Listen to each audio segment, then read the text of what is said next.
Hisoka is not who he claims to be. Well, actually, when you think about it, he never even stated he is Hisoka. We just assumed it based on his look. Aboard the Black Whale, there is definitely something fishy about this Hisoka. And according to many signs, this person is no one but Chrollo Lucifer. A quick recap of the situation. The Phantom Troupe have boarded the Black Whale looking for Hisoka to avenge their fallen ones and steal some treasures if possible. The GU, one of the three largest mafia families of the Kakin Empire, decided to help the Phantom Troupe find Hisoka to avoid chaos aboard the ship. And this is Lynch Fullboku, a member of the GU family, and she has the ability of extracting the truth from people by punching and asking them a question. Except only Lynch and the person she's punching can hear the answer. In Hisoka's case, he immediately knocked her out and we never got to hear the answer, which is not considered typical Hisoka behavior if you remember how he enjoyed gun punching him. But Chrollo is known for knocking people in a quick fashion like he did in the Hotel to Neon during the York New events. At the end of chapter 377, while thinking about the strategy to hunt Hisoka, Benalanov says he can use his ability to morph into any form. Chrollo then says there is something he wants him to do, which probably means Chrollo borrowed Benno's ability using his book. And if you remember, Chrollo doesn't need to hold his book anymore, he could just use a bookmark. And he achieved this by abiding to the condition of not lying. Well, that's what the community has suggested, and I find it a very solid theory. Because in chapter 355, Hisoka has said it himself that Chrollo, when describing his ability, did not lie, but rather abstained from telling some information. On top of that, we have three different characters who asked Hisoka on board of the Black Whale about his identity, and he refused to answer all of them, which is oddly suspicious and similar to something Chrollo would do.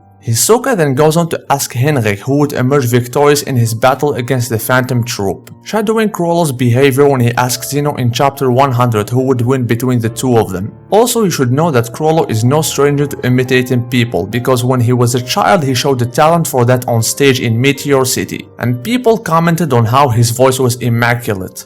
Now in the end, you must be asking the question, why would Chrollo go through all of that? Well, remember how Hisoka used Chrollo's name on Greed Island to find the Phantom Troupe? Well, now maybe it's Chrollo's turn to impersonate Hisoka in order to find him. Looking at the Nen beasts drawn in the manga, it is clear that Togashi draws inspiration from The Thing, the same movie Hisoka was watching in the cinema. And what is The Thing known for? Impersonation of identity. From a writer's point of view, adding this twist to the current events will make it infinitely more exciting and fun to unfold. I realize this theory is not perfect, but until we get confirmation from Togashi, this will be my canon.